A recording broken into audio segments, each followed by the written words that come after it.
Oh.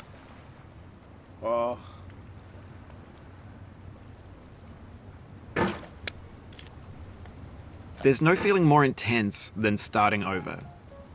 If you deleted your homework the day before it was due, as I have, or if you left your wallet at home and you have to go back after spending an hour in the commute. If you won some money at the casino and then put all your winnings on red but it came up black. If you got your best shirt dry cleaned before a wedding and then immediately dropped food on it. If you won an argument with a friend and then later discovered that they just returned to their original view. Starting over is harder than starting up. If you're not ready for that, like if you've already had a bad day, then what you're about to go through might be too much. Feel free to go away and come back. I'll be here. Alright, thanks for coming with me on this trip. I'll understand if you have to take a break at any hiking. The author of that game was Jazuo, a mysterious Czech designer who was known at the time as the father of B games. And B games are rough assemblages of found objects. Designers slap them together very quickly and freely, and they're often too rough and unfriendly to gain much of a following. They're built more for the joy of building them than as polished products. The rest of the game. It might take you an hour to get over that tree, and a lot of people never got past it. You prod and you poke at it, exploring the limits of your reach and your strength, trying to find a way up and over. And there's a sense of truth in that lack of compromise. Most obstacles in video game worlds are fake. You can be completely confident in your ability to get through them once you have the correct method or the correct equipment or just by spending enough time. In that sense, every pixelated obstacle in Sexy Hiking is real. The obstacles in Sexy Hiking are unyielding, rather than as a builder. Imaginary mountains build themselves from our efforts to climb them, and it's our repeated attempts to reach the summit that turns those mountains into something real. When you're building a video game world, you're building with ideas. And that can be like working with quickset cement. You mold your ideas into a certain shape that can be played with, and in the process of playing with them, they begin to harden and set until they're immutable, like rock. And at that point, you can't change the world. Not without breaking it into pieces and starting fresh and untainted and unused. When everything around us is cultural trash, trash becomes the new medium, the lingua franca of the digital age. And you can build culture out of trash. But only trash culture. B games, B movies, B music, B philosophy. Maybe this is what digital culture is. A monstrous mountain of trash, the ash heap of creativity's fountain. A landfill with everything we ever thought of in it. Grand, infinite, and unsorted. There's 3D models of breakfast, Gen X's fanfic novels, scan magazines, green screen Shia LaBeouf, banned snuff scenes on LiveLeak. Facebook's got lifelike bots with unbranded adverts and candid shots of Kanye and Taylor Swift mashups, car crash epic failed GIFs, Russian dashcam vids, discussions of McRibs, discarded, forgotten, unrecycled, muddled, rotten, untitled. Everything's fresh for about 6 seconds, until some newer thing beckons, and we hit refresh. And there's years of persevering, disappearing into the pile, out of style. They wanted a lot from you. Daunting you, taunting you, resetting and delaying you. Players played stoically. Now everyone's turned off by that. They want to burn through it quickly, a quick fix for the fickle, some tricks for the clicks of the feckless.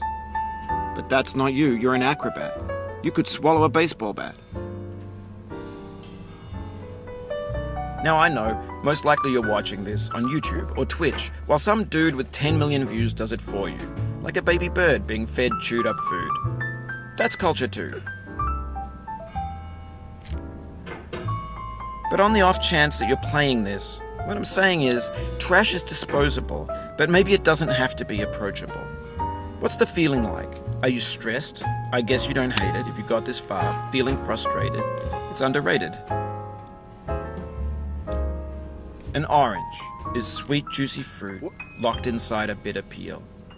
That's not how I feel about a challenge. I only want the bitterness. It's coffee. It's grapefruit. It's licorice.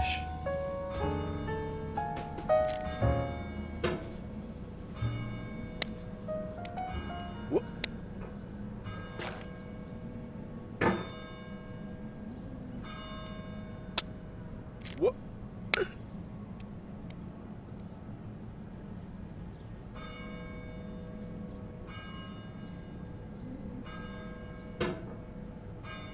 What?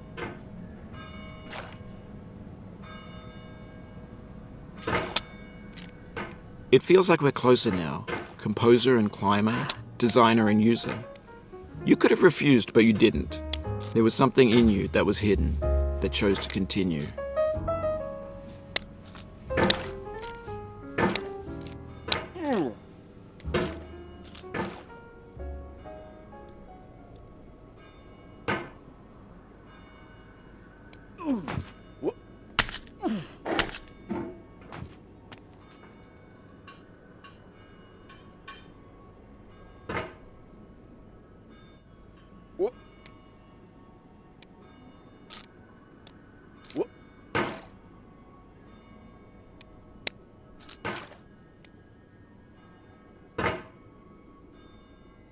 It means a lot to me that you've come this far, endured this much.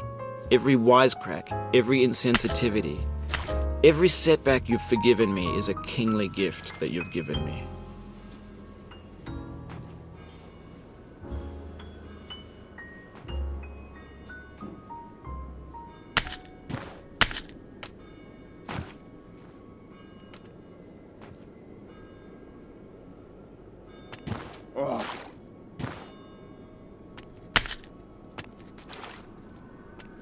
We have the same taste, you and I.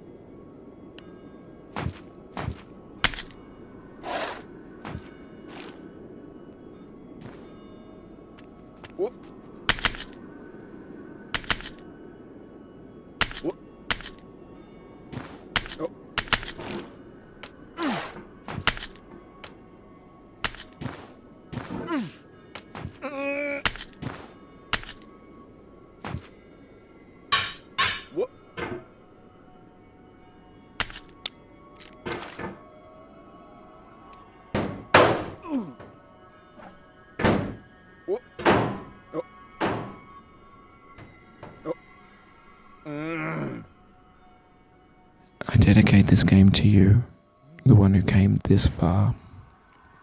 I give it to you with all my love.